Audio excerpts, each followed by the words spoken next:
안녕하세요. 크리스찬 독서실입니다. 오늘은 빌 하이벨스 목사님의 너무 바빠서 기도합니다 라는 책을 가지고 왔습니다. 그럼 본문을 읽도록 하겠습니다.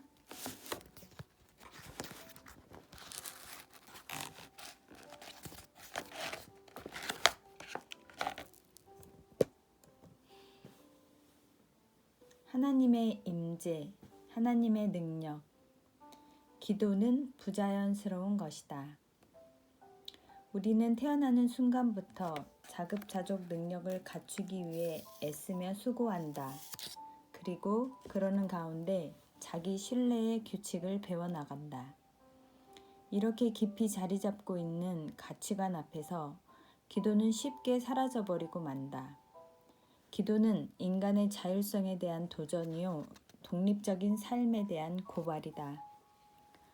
단호하게 자기 나름대로의 길을 가고 있는 바쁜 사람들에게 기도는 매우 황당한 방해꾼이 아닐 수 없다. 기도는 우리 인간의 교만한 본성과는 아주 이질적인 것이다.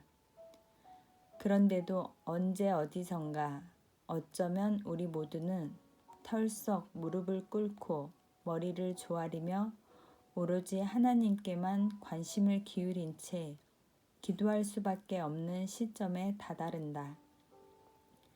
혹시라도 누가 볼까 싶어 주변을 두리번거릴 수도 있고 낯이 뜨거워질 수도 있다.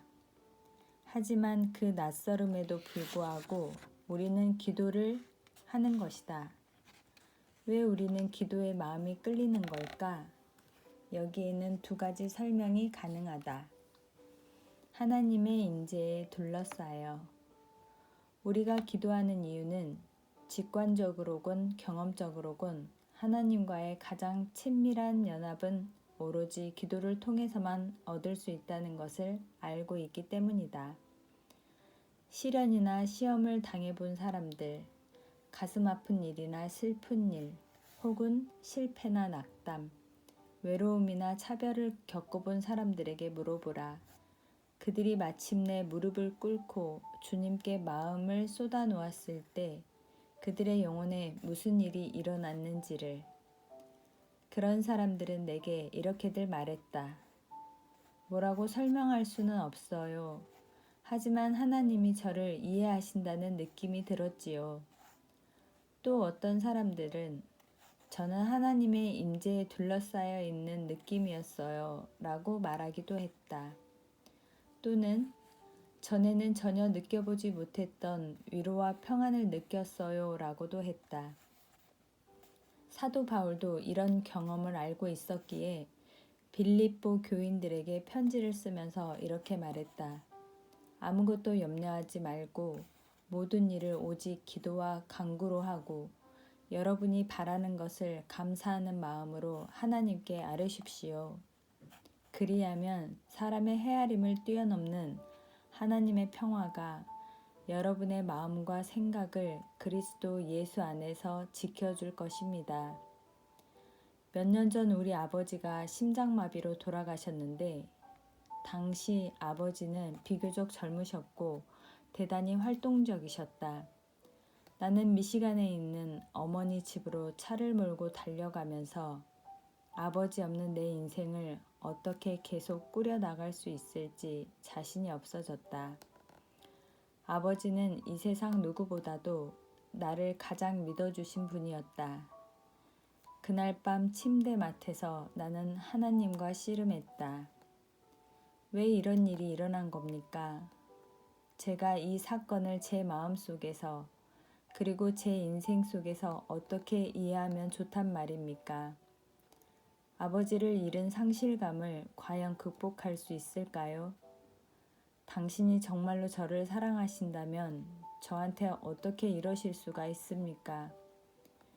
그런데 그 한밤중에 갑자기 모든 것이 변했다. 마치 막다른 모퉁이를 돌아 새로운 방향으로 가게 된 듯한 느낌이었다.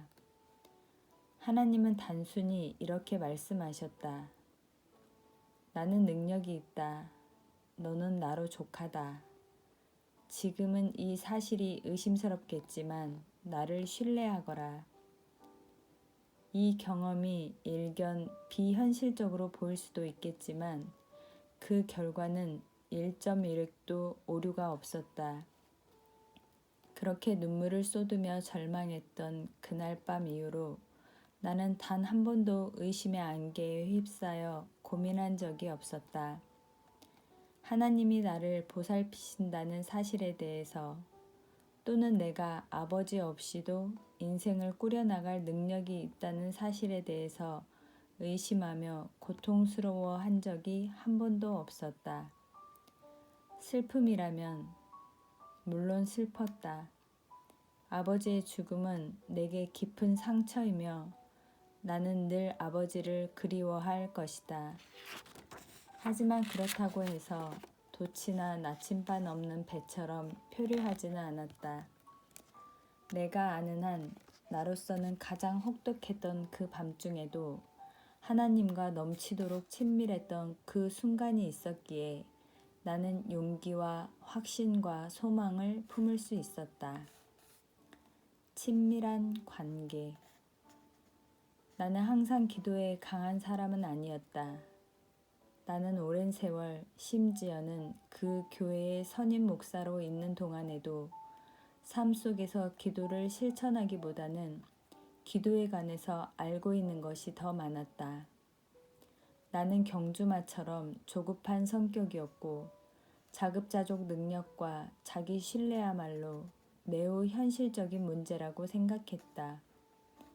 그 빠른 경주로를 벗어나 충분한 시간을 두고 기도에 관한 모든 것을 알아내고 싶은 마음이 없었다.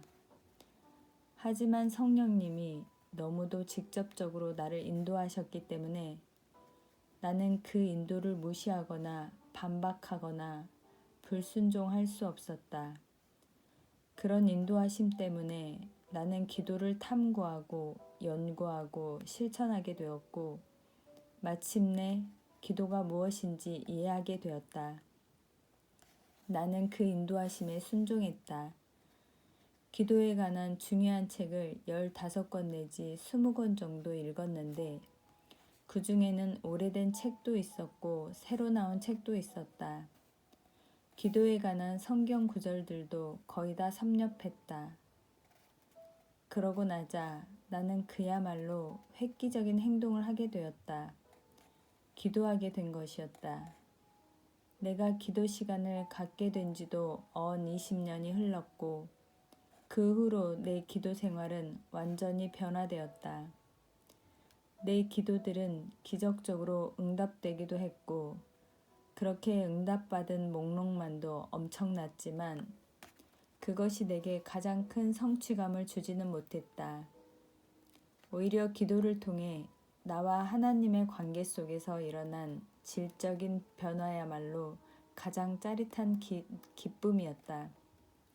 하지만 처음 기도를 시작할 때만 해도 장차 어떤 일이 일어날지는 전혀 알지 못했다. 그 전에 나와 하나님은 좀 가벼운 관계였다. 우리는 그리 자주 만나지도 많은 말을 나누지도 않았다.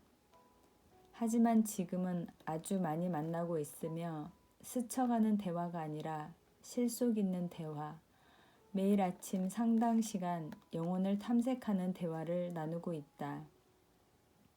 나는 기도를 시작한 후로 하나님을 훨씬 더 잘 알게 되었다는 느낌이 든다. 지금 성령님이 당신을 기도에 관해 좀 더 배우는 길로 인도하고 계시다면 당신은 굉장한 모험의 출발점에 서 있는 것이다. 당신이 기도 안에서 성장해 가노라면 당신은 당신에게 자신을 더 많이 드러내 주시고 당신의 영에도 더욱 풍성한 생명의 숨결을 불어넣어 주실 것이다. 내 말을 명심하라. 이것이야말로 당신이 기도를 통해 경험하게 될 가장 뿌듯하고 보람있는 일이라는 사실을, 심지어 당신이 기도를 통해 반드시 얻게 될 기도 응답보다도 더 뿌듯하고 보람있을 것이다. 기도하는 법을 배워가다 보면 하나님과의 교제, 신뢰, 확신, 평강, 위로와 같은 경이로운 감정들이 당신 차지가 될 것이다. 기도, 하나님의 능력의 통로. 하나님은 기도를 통해서 자신의 평강을 우리에게 주신다. 자급자족적인 사람들조차 무릎을 꿇고 하나님께 마음을 쏟아놓는 것도 바로 이 평강 때문이다. 하지만 이것 말고도 이유는 또 있다. 무엇보다도 하나님의 능력은 기도하는 사람들에게로 흘러 들어간다는 사실을 알기 때문인 것이다. 우리의 전지전능하신 하나님은 자신을 따르는 자들의 기도에 응답할 준비가 되어 있고 그럴 마음도 있으시며 그럴 능력도 있으시다. 성경은 이 사실을 가르쳐주는 구절들로 차고 넘친다. 이스라엘의 출애굽과 약속의 땅을 향한 여정으로 이어지는 모든 기적은 다 기도 응답이었다. 예수님이 폭풍우를 잔잔케 하시고 사람들을 먹이시며 병자를 고치시고 죽은 자를 살리신 기적들 역시 기도 응답이었다. 초대교회가 형성되고 성장하여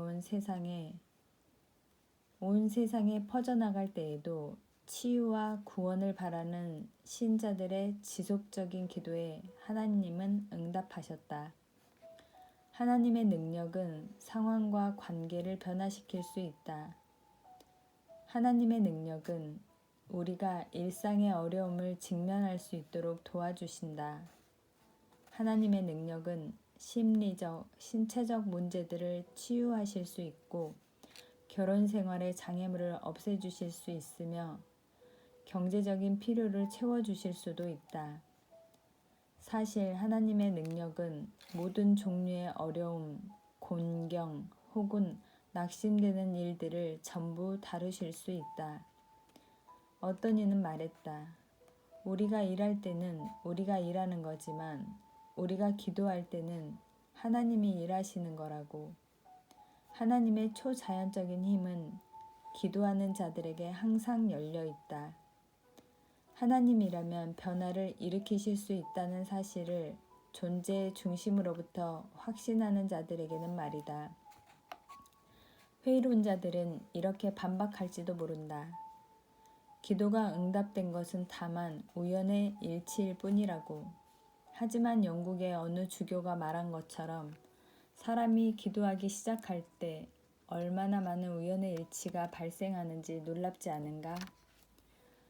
두 손을 높이 들고 기도가 얼마나 중차대한 결과를 낳는지를 내게 가장 설득력 있게 보여준 사건은 구약에 있었다. 바로 출애굽기 17장 8절에서 13절에 나오는 이야기다. 그때 아말렉 사람들이 몰려와서 르비딤에 있는 이스라엘 사람을 공격하였다. 모세가 여호수아에게 말하였다. 장정들을 뽑아서 아말렉과 싸우러 나가시오. 내일 내가 하나님의 지팡이를 손에 들고 산꼭대기에 서 있겠소. 여호수아는 모세가 그에게 말한 대로 아말렉과 싸우러 나가고 모세와 아론과 훌은 언덕 위로 올라갔다. 모세가 그의 팔을 들면 이스라엘이 더욱 우세하고 그가 팔을 내리면 아말렉이 더욱 우세하였다. 모세가 피곤하여 팔을 들고 있을 수 없게 되니 아론과 훌이 돌을 가져와서 모세를 앉게 하고 그들이 각각 그 양쪽에 서서 그의 팔을 붙들어 올렸다. 해가 질 때까지 그가 팔을 내리지 않았다. 이렇게 해서 여호수아는 아말렉과 그 백성을 칼로 무찔렀다. 이스라엘의 유명한 지도자 모세는 위기에 처해 있었다. 광야에 있는 이스라엘의 장막 근처에 방금 적군이 나타나서 이스라엘 족속을 다 쓸어버리려 했던 것이다. 이에 모세는 자기 군대에서 가장 유능한 지도자들을 소집해서 작전 회의를 한다. 철저한 계획과 토론을 마치자 모세는 아군이 취할 전략을 선포한다. 여호수아, 내일 그대는 우리 군대에서 가장 잘 싸우는 병사들을 데리고 가시오. 그들을 들판으로 이끌고 나가 적을 맞아 용감히 싸우시오. 나는 두 사람을 데리고 언덕으로 올라가 전장을 내려다보며 두 손을 하늘 높이 들어 올리겠소. 하나님이 우리 군대에게 용기와 전의와 협력, 그리고 하늘의 보호하심을 쏟아부어 주시기를 기도할 것이요. 그리고 하나님이 어떻게 일하시는지를 지켜보겠소. 하나님의 능력으로 부음받되어 여호수아는 동의했다. 기도를 믿었기 때문에 모세의 군사적 지원보다는 차라리 기도의 지원을 받는 게 더 나았다. 자, 이제 어떻게 되었는가? 당연하게도 모세가 하늘을 향해 팔을 들어 올리면 여호수아의 군대가 우세해져서 하나님의 강한 힘으로 싸워 적들을 물리쳤다. 하지만 누구나 예상할 수 있듯이 모세의 팔이 아파왔다. 그래서 그는 팔을 내리고 언덕 주변을 걸으면서 전세를 살폈다. 그런데 무섭게도 전세가 눈앞에서 완전히 역전된다. 여호수아의 군대가 밀리고 적군이 이기기 시작하는 것이다. 모세는 다시 두 팔을 하늘로 높이 쳐들고 이 문제를 여호와께로 가져갔다. 그러자 즉시로 전세는 다시 여호수아와 이스라엘에 유리하게 바뀌고 그들은 적군을 섬멸하기 시작한다. 그때 모세에게 떠오른 생각이 있었다. 이 전쟁터에서 하나님의 초자연적인 개입이 활짝 펼쳐지기를 바란다면 그는 기도하면서 계속 두 팔을 하늘로 쳐들고 있어야만 한다는 사실이었다. 그날 모세는 깨달았다. 승리케 하시는 하나님의 능력은 기도를 통해서 흘러나온다는 사실을. 나도 열심히 기도하기 시작하면서부터 마찬가지 사실을 깨닫게 되었다. 간추려 말하면 이렇다. 즉, 당신이 매일 부딪히는 도전들에 대해 하나님이 개입해 주시도록 기꺼이 초청한다면 당신은 승리케 하시는 하나님의 능력을 경험하게 될 것이라는 사실이다. 가정에서, 인간관계에서, 직장에서, 학교에서, 교회에서, 당신이 가장 필요로 하는 그 어디에서든 그 능력은 지혜라는 형태로 올 수도 있다. 당신에게 꼭 필요한데 당신으로서는 도저히 생각해낼 수 없는 좋은 발상 같은 것 말이다. 혹은 당신 혼자서 짜낼 수 있는 것보다 훨씬 더 큰 용기라는 형태로 올 수도 있다. 그런가 하면 자신감이나 인내, 흔치 않은 지구력, 배우자나 자녀, 부모에 대한 태도의 변화, 상황의 변화라는 형태로 올 수도 있고 심지어 명백한 기적의 형태로 올 수도 있다. 어떤 형태건 승리케 하시는 하나님의 능력은 기도하는 이들의 삶 속에 충만히 부어진다. 항상 흐르는 하나님의 능력. 하지만 이 등식의 반대쪽 현실은 냉정하다. 즉, 당신이 두 손을 호주머니에 찔러 놓고서 이 일은 내 힘으로 할 수 있어 라고 말하고 있는 한 하나님의 능력이 당신의 삶 속에 부어지기는 매우 어렵다는 것이다. 만일 당신이 그러고 있다면 언젠가 전세가 당신에게 불리하게 돌아가고 어찌해볼 도리조차 없다 해서 괴로워하지 말라. 기도하지 않는 사람들은 승리케 하시는 하나님의 능력으로부터 스스로를 단절시킨다. 그 결과 그들은 짓눌리는 느낌, 압도되는 느낌, 낙심천만, 사방에서 조이는 느낌, 패배감과 같은 감정들을 자주 경험한다. 놀랄 정도로 많은 사람들이 이런 식의 삶에 그럭저럭 적응하며 산다. 하지만 당신은 그런 사람이 되지 말라. 절대 그렇게 살 필요가 없다.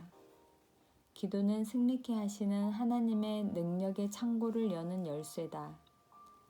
기도와 하나님의 능력이 어떻게 연결되는지를 깨달은 모세는 하나님이 이 전쟁에 개입해 주시기를 기도하는데 그날의 남은 시간을 다 쓰기로 결심했다. 하지만 팔이 아파왔다. 팔을 내려선 안 된다는 사실을 잘 알고 있었던 모세. 한 번 팔을 내렸다가 아곤이 밀리는 모습을 보지 않았던가. 그래서 이번에는 그를 따라 언덕까지 함께 온 두 사람이 돌을 하나 구해다가 모세를 그 위에 앉혔다. 그리고는 두 사람이 각각 모세의 양쪽 겨드랑이 밑으로 기어들어가 팔을 들어주었다. 모세는 하나님의 능력이 계속 흐르게 해야만 했고, 그런 모세를 돕기 위해 두 사람이 정성어린 마음으로 그의 팔을 받쳐주고 있다. 이 얼마나 멋진 그림인가. 그날의 전쟁은 두말할 필요도 없이 이스라엘의 승리로 돌아갔다. 혹시 당신도 기도에 지쳐 있지는 않은가? 기도해봤자 별 효과가 없다는 생각이 드는가? 과연 하나님이 기도를 듣고 계시기는 한지 의문이 생기는가? 이 책을 통해서 나는 모세의 팔을 받쳐주었던 두 친구와 같은 역할을 하고 싶다. 당신의 날이 끝나고 승리를 얻을 때까지 당신이 두 팔을 들고 있을 수 있도록 도와주는 사람 말이다. 당신이 지금 얼마나 낙심하고 있든지 간에 나는 당신이 쉬지 않고 기도할 수 있도록 힘을 불어넣어주는 하나님의 도구로 사용되기 원한다. 나는 알고 있다. 하나님은 기도에 응답하신다는 것을. 내 기도에도 응답하셨고 당신의 기도에도 응답하실 것이다. 더 나아가서 하나님은 당신의 기도를 듣고 싶어 하신다. 하나님이 기꺼이 듣고자 하시기 때문에 우리는 기도라는 모험을 시작할 수 있는 것이다. 하나님은 우리 기도를 듣고 싶어 하신다. 하나님은 우주를 질서정연하게 관리하느라 바쁘시다. 사소한 내 문제 따위는 별로 듣고 싶어 하지 않으실 거다. 내가 내 필요를 위해 기도한다면 하나님은 나를 이기적이라고 생각하실 거야. 내가 정말로 하나님을 사랑한다면 나 자신은 맨 끝자리에 놓아야 하겠지. 수천의 언덕 위에 그득한 가축들이 다 하나님의 소유라는 것은 나도 알지만 그런 비유적인 표현일 뿐이지. 하나님은 나를 돌보는 따위의 일에는 관심이 없으실 테니까. 나도 보살펴달라고 굳이 빌지는 않겠어. 당신도 이와 같은 생각을 한 적이 있는가? 있다면 당신만 그런 건 아니지만 슬프게도 그건 잘못 생각한 것이다. 이 말들은 모두 지옥에서 직송된 거짓말. 하나님은 자기 자녀들에게 관심이 없다는 거짓말에 근거한 것이다. 예수님은 하나님이 우리 기도를 어떻게 생각하시는지를 제자들에게 제대로 이해시켜주고 싶어서 이야기 하나를 들려주셨다. 그런데 불행히도 많은 사람들이 그 이야기를 오해한다. 사실 어떤 그리스도인들은 이 이야기를 예수님의 의도와 정반대로 이해하기도 한다. 이 이야기는 누가복음 18장 2절에서 5절에 기록되어 있다. 어느 고을에 하나님도 두려워하지 않고 사람도 존중하지 않는 한 재판관이 있었다. 그 고을에 과부가 한 사람 있었는데 그는 그 재판관에게 줄곧 찾아가서 내 적대자에게서 내 권리를 찾아주십시오 라고 졸랐다. 그 재판관은 한동안 들어주려고 하지 않다가 얼마 뒤에 이렇게 혼자 말하였다. 내가 정말 하나님도 두려워하지 않고 사람도 존중하지 않지만 이 과부가 나를 이렇게 귀찮게 하니 그의 권리를 찾아주어야 하겠다. 그렇게 하지 않으면 그가 자꾸만 찾아와서 나를 못 견디게 할 것이다. 가련한 과부. 이 이야기의 주인공은 한 과부다. 과부로 산다는 건 절대 쉽지 않은 일이다. 물론 오늘날 미국에서 과부로 산다는 것은 2000년 전의 중동 지방처럼 그렇게 비참한 상황은 아니다. 우리 문화권에서는 과부가 부유할 수도 있고 영향력 있는 지위를 차지할 수도 있다. 물론 경제적으로 심각한 문제에 봉착하는 과부들도 많이 있지만 그래도 최소한 돈벌이를 하거나 학교에 다니거나 사유재산을 소유하는 일들은 허용된다. 하지만 예수님이 이 이야기를 하시던 당시 상황은 전혀 달랐다. 일반적으로 과부는 교육도 받지 못했고 직업도 없으며 돈, 재산, 권력, 지위도 전혀 없었다. 다행히 그녀를 보살펴줄 아들이나 아버지 혹은 남편의 형제라도 있다면 그나마 살아갈 수가 있었지만 그렇지 않은 경우에는 거지가 될 수도 있었다. 1세기판 노숙자 혹은 넝마주의라고나 할까. 그런 여자는 사회적 폐물이 되는 것이다. 예수님의 이야기 속에 나오는 이 과부에게는 적대자가 있었다. 이름은 나오지 않지만 동네의 어떤 불안당이 그녀를 못살게 굴었다. 어쩌면 그는 이 과부를 신체적으로 위협했는지도 모른다. 아니면 그녀를 위해 써야 할 기금을 보류하거나 갈취했는지도 모른다. 어떤 경우든 간에 그 적대자는 이기고 있었고 이 과부는 지고 있었다. 그녀에게는 자기를 지킬 수 있는 마땅한 방법이 없었고 공궁에 처했을 때 돌보아줄 일가 친척도 없었으며 도움을 받을 수 있는 정부 기관도 없었다. 그녀가 이 불안당을 물리칠 수 있는 방법은 딱 한 가지. 동네 재판관을 찾아가 처지를 호소하고 자비를 구하는 방법밖에 없었다. 그녀는 그렇게 하기로 결심했다. 불의한 재판관.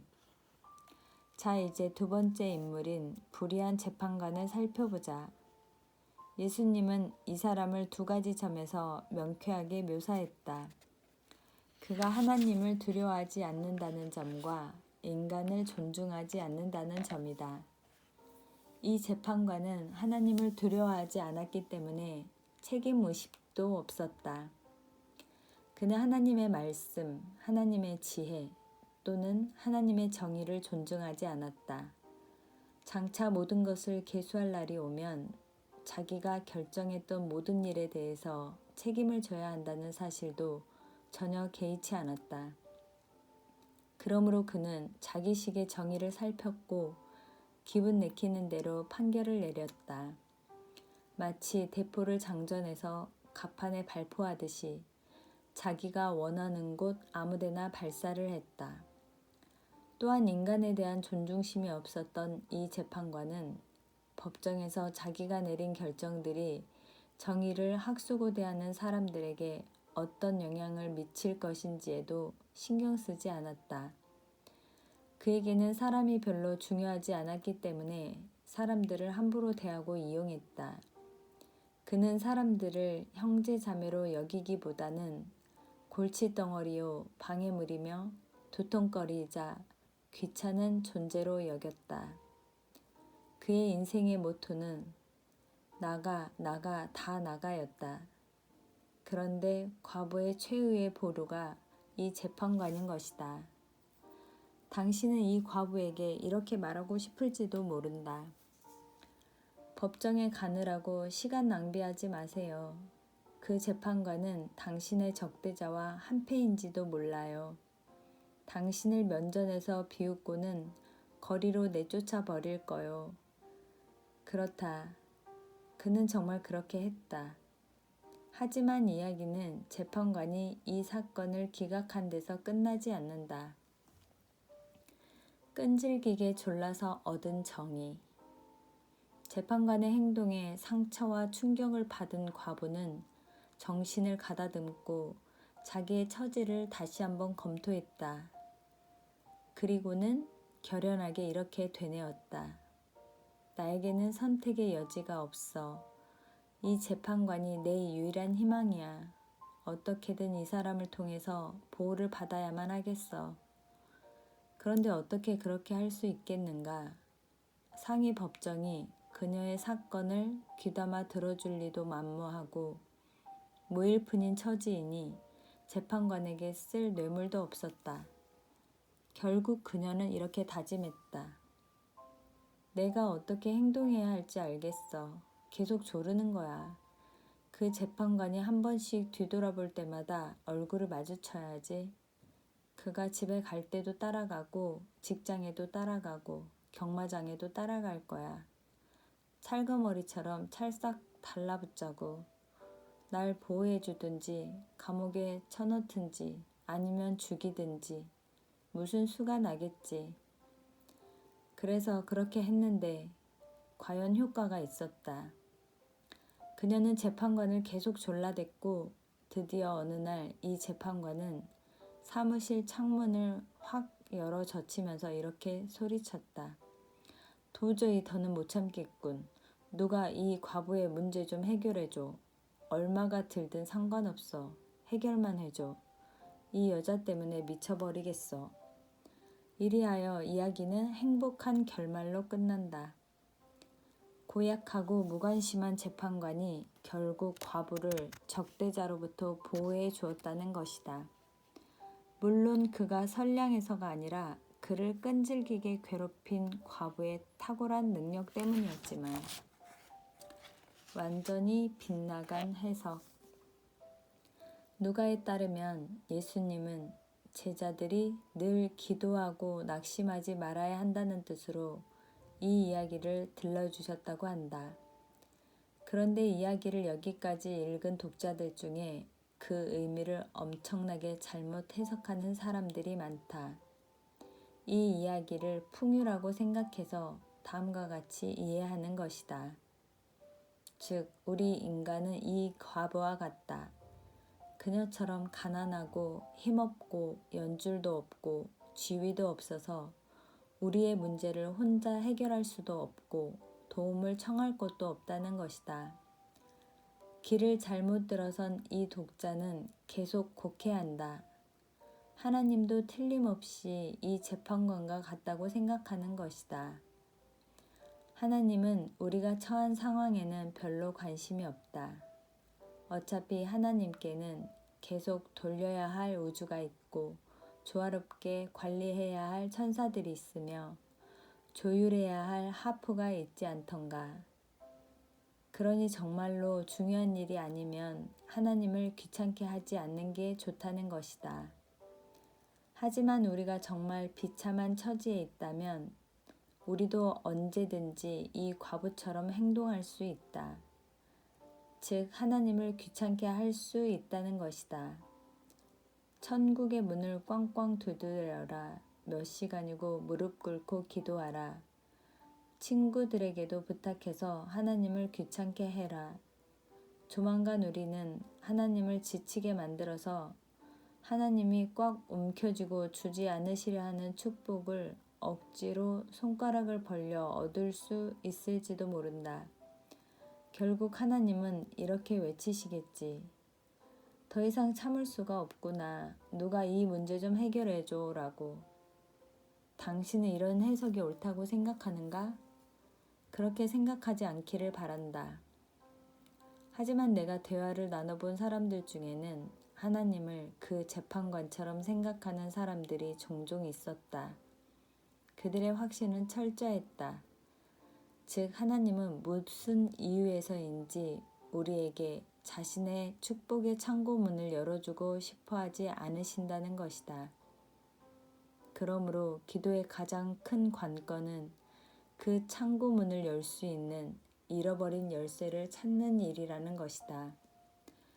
이렇게 내켜 하시지 않는 하나님의 마음을 정복하는 비결을 가르쳐 주겠다고 약속하는 책들, 우리가 원하는 것을 하나님께 계속 졸라대는 잘 알려지지 않은 방법들을 알려줌하고 약속하는 책들을 나는 질리도록 읽었다. 제발 하나님을 그런 식으로 생각하지 말기 바란다. 예수님은 이 이야기를 통해서 하나님이 그 고약한 재판관과 같다고 말씀하신 것이 절대로 아니다. 기도에 응답하시는 우리 하나님.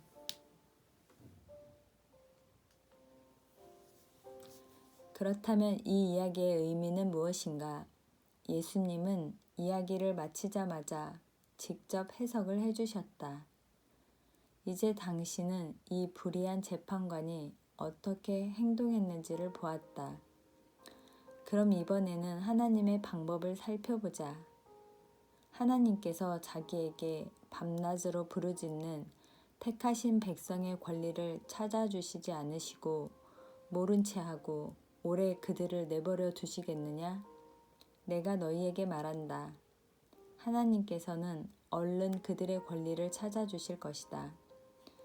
풍요란 이야기 속의 각 요소가 이야기 밖에 있는 현실의 각 요소를 상징하는 것을 말한다. 그러므로 예수님의 말씀대로라면 이 이야기는 풍요가 아니라 비유다. 이야기 속에 뭔가 어리둥절한 요소가 있어서 듣는 이로 하여금 곰곰이 생각하게 만드는 짤막한 이야기 말이다. 특히 이 비유는 서로 반대되는 사실을 말하고 있다. 어떻게 상반되는지 한번 살펴보자. 첫째로, 우리는 이 과부와 같지 않다. 오히려 완전히 정반대다. 그녀는 가난하고 무력하며 남들에게 잊혀지고 버림받은 사람이다. 이 재판관과는 아무런 연줄도 없다. 재판관이 볼 때 그녀는 단지 처리해야 할 항목 중 하나일 따름이다. 하지만 우리는 버려진 사람들이 아니다. 우리는 하나님께 입양된 하나님의 아들, 딸들이며 예수님의 형제자매다. 우리는 하나님의 가족이며 하나님께 중요한 존재들이다. 그러므로 하나님의 관심을 끄는 비결을 찾아내려고 애쓰면서 하나님의 임재 안으로 발꿈치를 들고 살살 걸어가지 말라. 그냥 하나님 안녕하세요 라고 당당히 말하라.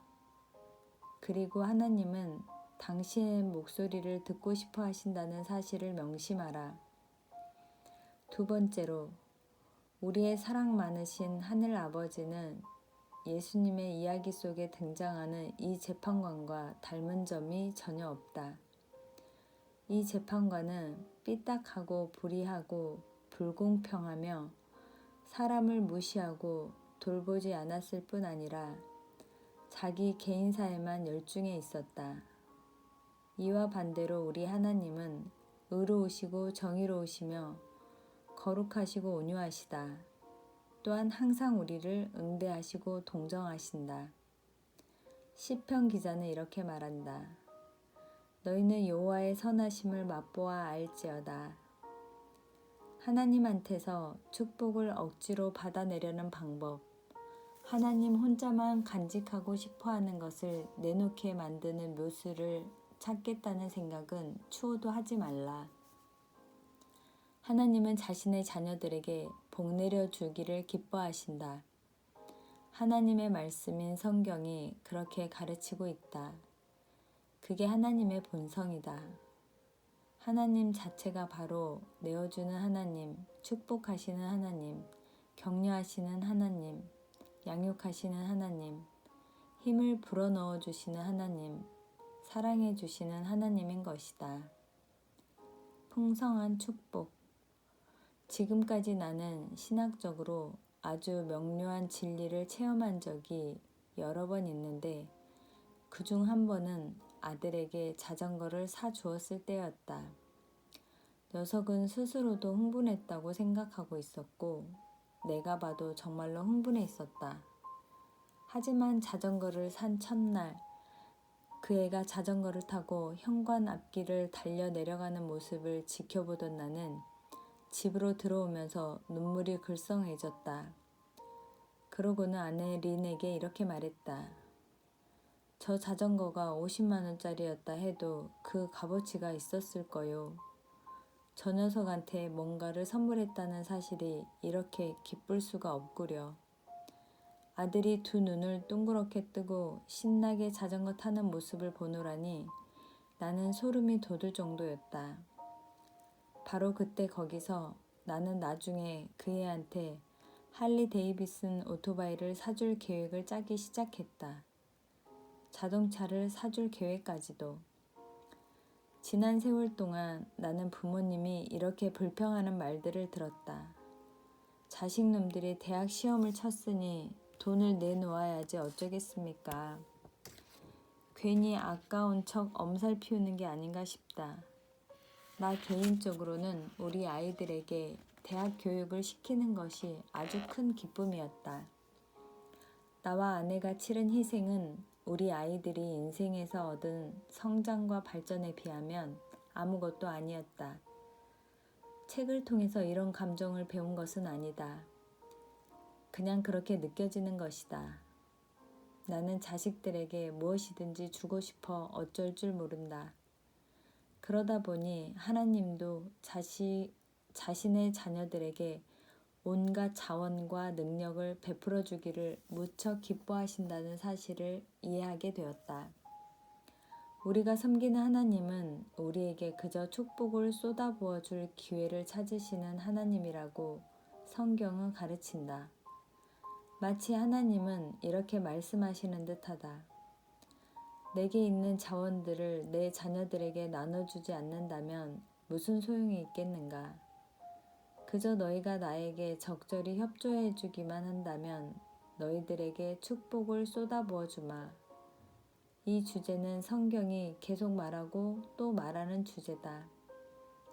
레위기 26장 3절에서 6절은 이렇게 말하고 있다. 너희가 내가 세운 규례를 따르고 내가 명한 계명을 그대로 받들어 지키면 나는 철 따라 너희에게 비를 내리겠다. 땅은 소출을 내고 들의 나무들은 열매를 맺을 것이다. 너희는 거두어들인 곡식이 너무 많아서 포도를 딸 무렵에 가서야 타작을 겨우 끝낼 것이며 포도도 너무 많이 달려서 씨앗을 뿌릴 때가 되어야 포도 따는 일을 겨우 끝낼 것이다.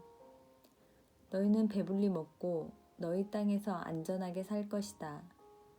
내가 땅을 평화롭게 하겠다. 너희는 두 다리를 쭉 뻗고 잘 것이며 아무도 너희를 위협하지 못할 것이다.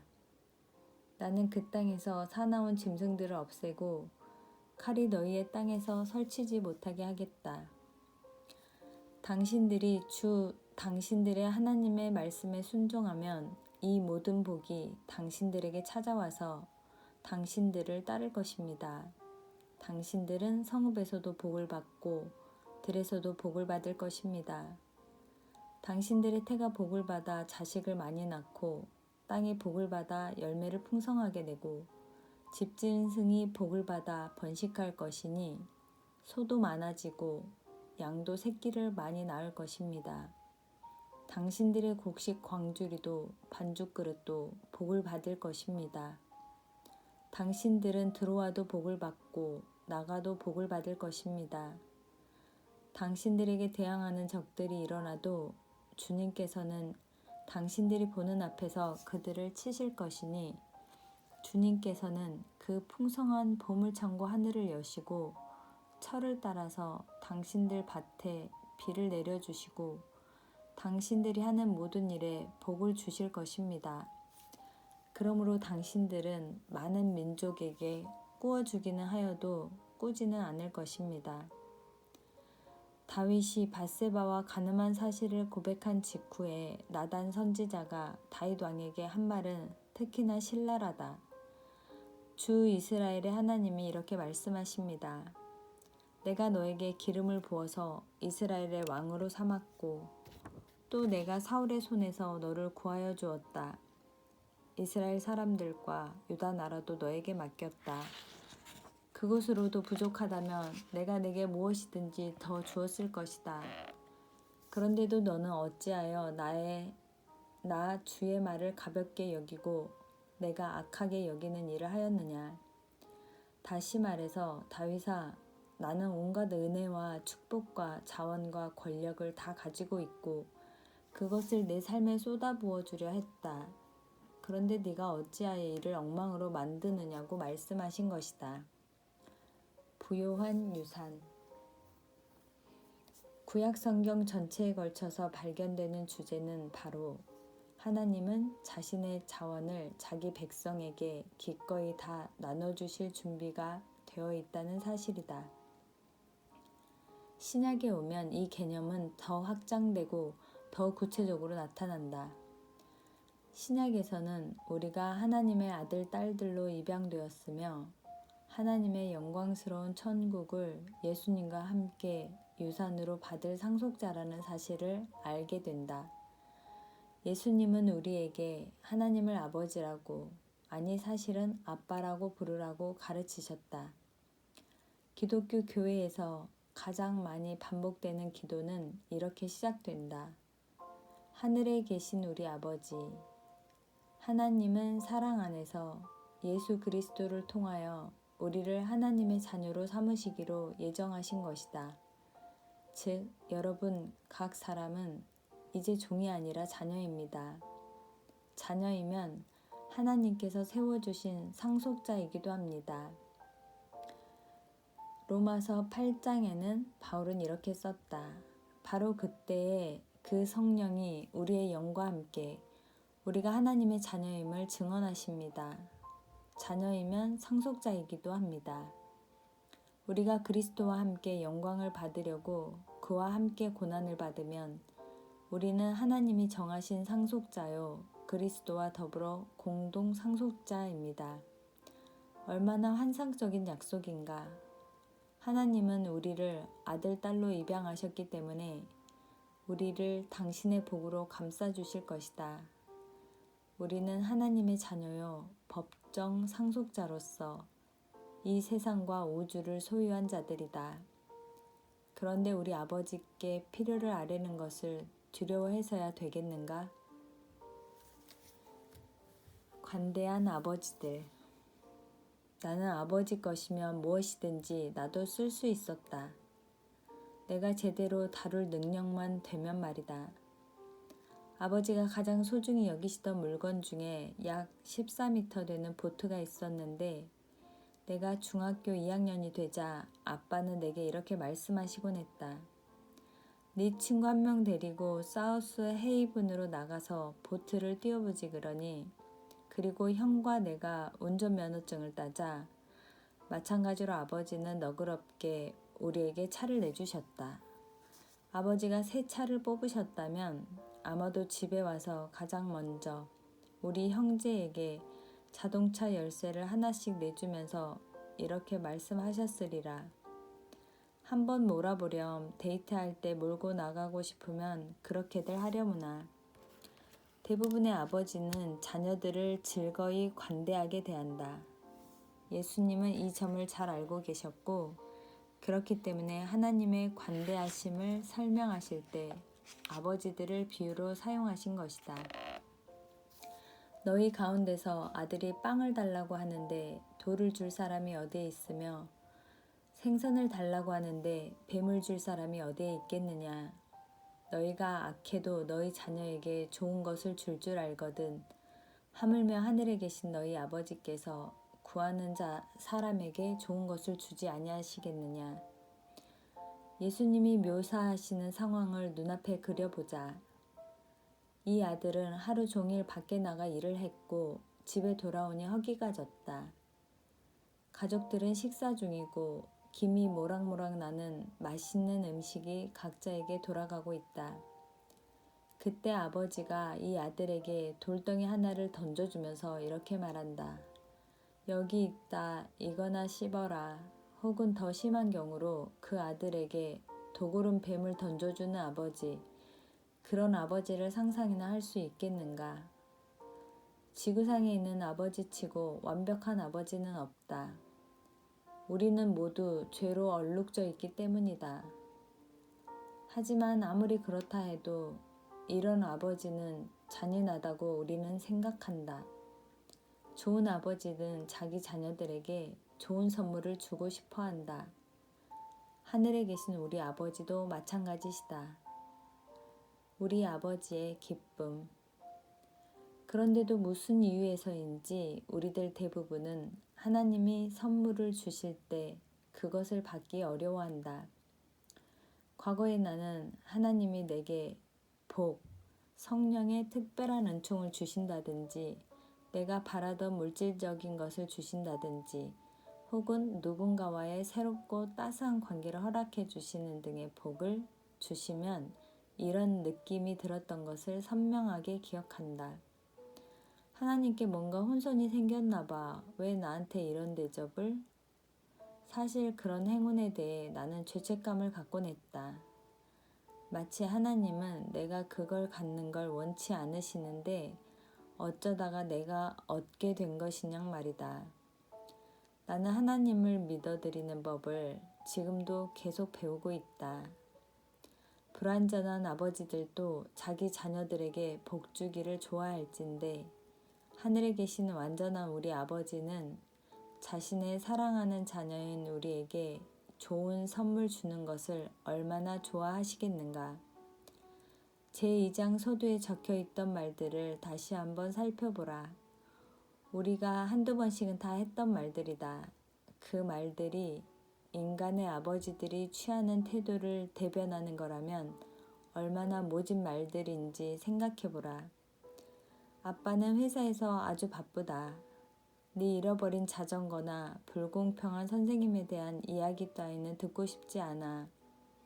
네 개인적인 필요들 때문에 나를 귀찮게 하지 말아줘. 난 너만 제외하고 나머지 모든 사람들은 다 보살펴주고 싶어. 네가 정말로 나를 사랑한다면 빵과 물만으로도 버틸 게다. 물론 난 부자지만 그렇다고 내게 무언가를 주어야 할 이유는 전혀 없지 않니? 저리 비껴라. 좋은 아버지들은 이렇게 말하지 않는다. 좋은 아버지는 우리 아버지와 비슷하다. 아버지는 온갖 나라로 출장을 다니던 바쁜 분이셨다. 사무실에 계실 때도 전화 교환 때와 여러 명의 비서들을 통과하기란 쉽지 않은 일이었다. 그래서 아버지는 자신이 선별하신 소수의 사업 파트너들과 아내, 그리고 자녀들인 우리에게 개인 전화번호를 가르쳐 주셨다. 우리는 알고 있었다. 아버지가 아무리 바빠도 우리는 언제든 아버지께 전화를 걸 수 있고 그러면 분명히 아버지와 통화할 수 있다는 사실을. 나 또한 바로 내 책상 위에 개인 전화를 두고 있다. 이 번호는 내 동료들이 위급할 때 나에게 전화할 수 있도록 그들에게 알려주었고 또 아내와 아이들에게도 알려주었다. 우리 아이들에게는 언제든지 무슨 일로든 전화해도 좋다고 말해주었다. 이건 진심인데 내 귀에는 그 누구의 목소리보다도 우리 아이들의 목소리가 가장 달콤하게 들린다. 아빠 안녕하세요 라는 목소리가 들려오면 하고 있던 일은 안중에 없어진다. 그건 얼마든지 중단할 수 있다. 우리 아이들은 내게 절대적인 우선순위다. 자, 이제 자식을 향한 아버지의 마음을 숫자로 쓰고 거기에다가 그만큼만 제곱을 붙여보라. 그 수치가 바로 당신을 향한 하나님의 마음이라는 것을 알게 될 것이다. 하나님의 귀에는 당신의 목소리보다 더 달콤한 목소리가 없다. 당신의 요청에 온전히 귀 기울이고 계신 하나님의 관심을 빼앗을 수 있는 것은 우주에 아무것도 없다. 당신이 하나님께 그런 요청을 아뢰는데 방해가 되는 요소들은 무엇인가? 감사합니다.